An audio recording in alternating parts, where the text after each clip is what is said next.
저는 오늘 본문은 이 느헤미야 12장을 묵상하면서 느헤미야의 영적인 집중력에 대해서 참 은혜를 받았습니다. 느헤미야는 기도하는 가운데에 예루살렘 성벽 재건이라고 하는 영적 비전을 받았습니다. 성벽 재건은 인간적인 건데 제가 왜 영적 비전이라고 말씀을 드리냐 하면은 예레미야의 목적은 단지 성벽을 재건하는 것이 아니라 이 성벽 재건을 통해서 이스라엘의 영적 부흥과 회복과 부흥을 일으키는 것이 최종 목표였기 때문에 그렇습니다. 그래서 그것을 제가 영적 비전이라 목표라고 말씀드리거든요. 너희는 영적 목표를 가지고 와서 가정 고초끝에 예루살렘 성벽을 지었습니다. 그리고 어제 나눈 것처럼 사람들을 제비 뽑아가지고 그 성을 채워서 성답게 만들었습니다.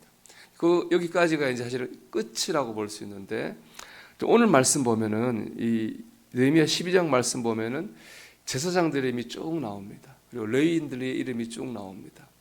제사장과 레위인은 뭐 하는 사람입니까? 예배를 섬기는 사람이죠. 그렇죠? 여기 보면 찬양하는 사람 쭉 얘기 나오는데 예배를 섬기는 사람입니다. 즉 이 12장이 의미하는 건 뭐냐면은 느헤미야가 무너진 예배를 회복해가는 그런 노력을 말하는 겁니다. 예루살렘 성벽이 무너질 때 예루살렘 성벽만 무너진 건 아니잖아요. 예루살렘 성전도 무너져 불타버렸습니다. 그리고 제사장과 레위인들은 포로로 끌려갈 때 다 바벨론으로 같이 포로로 끌려갔어요. 성전도 없어지고 제사장도 없어지니까 예배도 무너졌던 것이죠. 느헤미야는 예루살렘 성을 세우면서 이제 무너진 예배를 회복시키려고 하는 겁니다.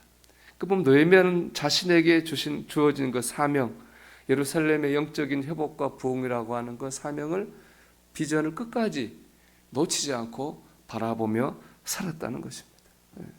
느헤미야는 하나님의 백성으로서 자신이 뭘 해야 되는지를 계속 바라보며 나아갔습니다. 참 영적 집중력을 대단한 거죠.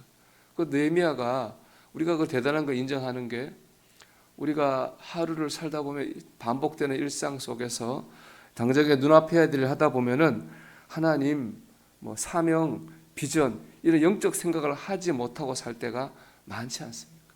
느헤미야는 제사장도 아니고 레위인도 아니고 그냥 평신도였거든요. 그 생각하면 느헤미야가 영적인 어떤 목표를 보면서 계속 살아갔다고 하는 것은 참 느헤미야의 영적 집중력이 대단하다라는 것을 알 수 있는 거죠.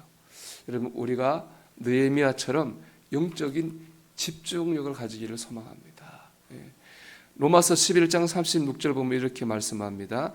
이는 만물이 주에게서 나오고 주로 말미암고 주에게로 돌아갑니다.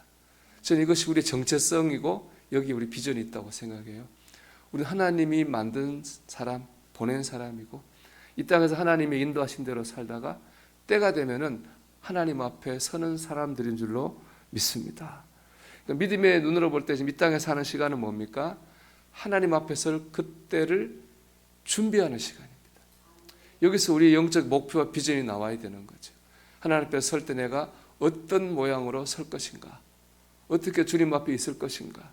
이게 우리의 영적 목표와 비전이 되어야 되는 겁니다. 여러분 때가 되어 주님 앞에 설 그날을 바라보며 사시기를 바랍니다. 영적 집중력을 유지하시기를 바랍니다. 이를 위해서 권면하고 싶은 것은 하루를 시작하는 이 시간에 또 잠자리에 들 때 이 생각을 했으면 좋겠어요. 나는 하나님께로부터 나왔다가 하나님으로 말미암아 살다가 하나님께로 돌아갈 사람이야. 그리고 주중에는 중간에는 그런 생각을 못하니까 아침 하루를 시작할 때 잠자리에 들 때라도 한 번씩이라도 이런 생각을 하고 산다면은 영적 집중력을 잃지 않고 살지 않겠는가 그런 생각을 해봅니다. 어제 말씀의 제목이 자원하는 심령을 주옵소서였습니다. 설교를 마치고 저도 하나님께서 자원하는 심령 주시기를 붙들고 기도했는데 하나님 깨닫게 하신 게 있어요. 우리가 보통 자원한다 그러면은 교회에서 맡은 봉사한다 이런 생각을 합니다. 그것도 맞는 거죠. 그럼 자원하는 거니까 하나님 주신 음성은 뭐냐? 이 하루를 자원하는 하루를 살으라는 거예요. 그건 뭐냐? 우리 세상 사람들 얘기하잖아요. 마지 못해 살고 죽지 못해 살고 그건 자원하는 게 사는 게 아니죠. 그죠? 하나님 우리가 마지못해 살고 죽지 못해 사는 게 아니라 감사하게 살고 기쁘게 살기를 원하십니다. 그게 바로 자원하는 하루를 사는 거예요. 하나님은 자원하는 백성들에게 큰 은혜를 주신다고 그랬잖아요. 마찬가지죠. 우리가 마지못해 사는 사람이 은혜 받을 수는 없어요. 그러나 하나님 주신 하루를 기쁘게 살고 감사하게 살고 적극적으로 살 때 하나님께서 우리에게 큰 은혜를 주실 줄로 믿습니다. 어떻게 한번 자원하는 심령을 가지고 살겠습니까? 하나님을 보는 거죠. 나를 구원하신 하나님, 나와 함께 하신 하나님, 나를 인도하신 하나님, 나에게 주신 하나님 주신 내게 하늘나라 하나님을 바라볼 때 우리는 자원하는 심령으로 이 자원하는 하루를 살게 될 줄로 믿습니다. 영적 집중력을 가져야지 자원하는 하루를 살 수 있다는 말입니다. 노만 빈센트 필 목사님이 첫 목회를 할 때 후두염에 걸려가지고 아주 심해서 병원에 갔다 합니다. 의사 선생님이 말하더래요. 목사님 걱정이 많으시군요. 예, 걱정이 많습니다. 무슨 걱정이 그렇게 많습니까? 그랬더니 설교 걱정이죠. 주일 설교, 주중 설교, 이런 설교, 저런 설교. 설교 때문에 이 많은 설교를 어떻게 해야 될지 걱정이 많습니다. 목회한 지 얼마 안 되셔서 그런 말 하실 수도 있겠지만은 의사 선생님 그러더랍니다. 목사님, 설교 준비하는 일에 집중하지 말고 하나님께 집중하십시오. 의사 선생님 그러더랍니다. 그 얘기 듣고 그 노만 빈센트 필 목사님이 정신이 번쩍 들었다 이런 얘기를 했는데 저한테 큰 은혜가 됐습니다.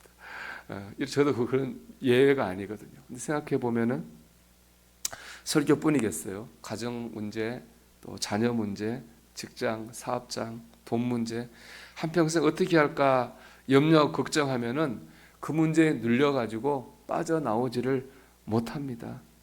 그냥 하나님을 바라볼 때 우리는 문제에 눌리지 않고 하나님의 은혜로 이겨낼 줄로 믿습니다. 즉 영적 집중력을 가질 때 우리가 우리의 문제를 이겨낼 하나님의 힘과 능력을 얻게 된다는 것입니다. 여러분 오늘도 영적인 집중력을 가지고 하나님 앞에 설 그날을 내가 준비한다 이런 마음 가지고 우리가 오늘도 하나님을 바라보는 가운데에 자원하는 하루를 살아갈 수 있기를 주의 이름으로 축원합니다.